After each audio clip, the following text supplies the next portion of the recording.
লাভের আশায় চাষিরা বিভিন্ন ধরনের ফসলের চাষাবাদ করেন। সেসব ফসলে লাভও হয়, আবার লোকসানও হয়। তবে ফসল তোলার পর এসব লাভ লোকসানের হিসেব করেন তারা।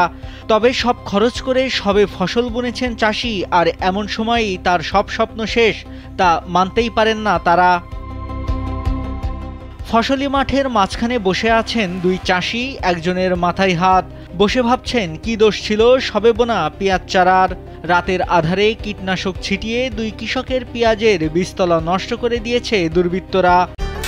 নিন মজাদার গোলমার্ক বক্স, কুড়মুড়ে বাইটে ফুরফুরে লাইফ। এতে ক্ষতির পরিমাণ প্রায় 2.5 লাখ টাকা বলে দাবি তাদের। যদি ফসল ভালো হতো আর ন্যায্য দাম পেত, তাহলে 20 থেকে 22 লাখ টাকার পেঁয়াজ বিক্রি হতো বলে জানান ভুক্তভোগী চাষিরা।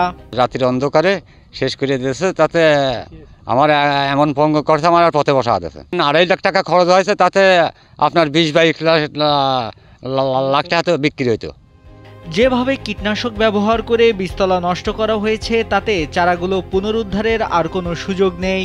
আবার বাজার থেকে নতুন করে চারা কিনে রোপণ করারও তাদের পক্ষে সম্ভব না। এতে দুই পরিবারই বড় ধরনের আর্থিক ক্ষতির সম্মুখীন হয়েছে।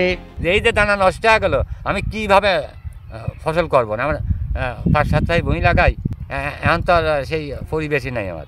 রাজবাড়ীর কালুখালী উপজেলার শাওরাইল ইউনিয়নের লারিবাড়ি গ্রামে এ ঘটনা ঘটেছে। শাওরাইল ইউনিয়নের উপসহকারী কৃষি কর্মকর্তা মোহাম্মদ সালাউদ্দিন জানান, বিষনাশক জাতীয় কীটনাশক ব্যবহার করা হয়েছে। চারাগুলো বাঁচানোর সম্ভাবনা খুব কম। এখানে এসে বালির সাথে দেখতে পেলাম ওনার যে বিষটা দিছে, হয়তো বা গ্লাইকোফসেট জাতীয় ওষুধ দিছে, তবে ওটা দীর্ঘস্থায়ী। 15-20 দিন আস্তে আস্তে ওটা নিঃশেষ হতে থাকবে, মানে গাছটা মারা যেতে থাকবে। 2-1 দিন না গেলে বোঝা যাবে না, তবে তারা মারা যাওয়ার সম্ভাবনাই বেশি।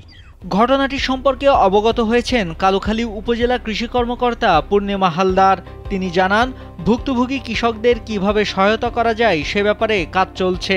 আমিও জানতে পারি যে এরকম একজন কৃষকের আমাদের চারা ফেলেছিল এবং সেই চারাটা শত্রুতাবশত হয়তো আগাছানাশক দিয়েছে বা যা হোক একটা মরণনাশক দিয়েছিল, যার জন্য ওই চারাগুলো নষ্ট হয়ে গেছে।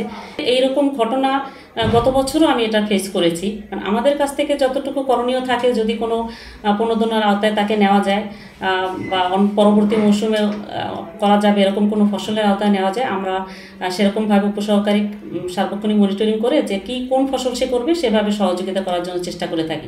দুই কৃষকের স্বপ্ন নষ্ট করে দেওয়া এই ন্যাক্কারজনক ঘটনার তদন্ত ও দোষীদের দ্রুত শাস্তির দাবি জানিয়েছেন স্থানীয়রা। না হলে ভবিষ্যতে আরও এমন ঘটনা ঘটতে পারে বলে আশঙ্কা তাদের। নাইমুল হাসিব, কালবেলা।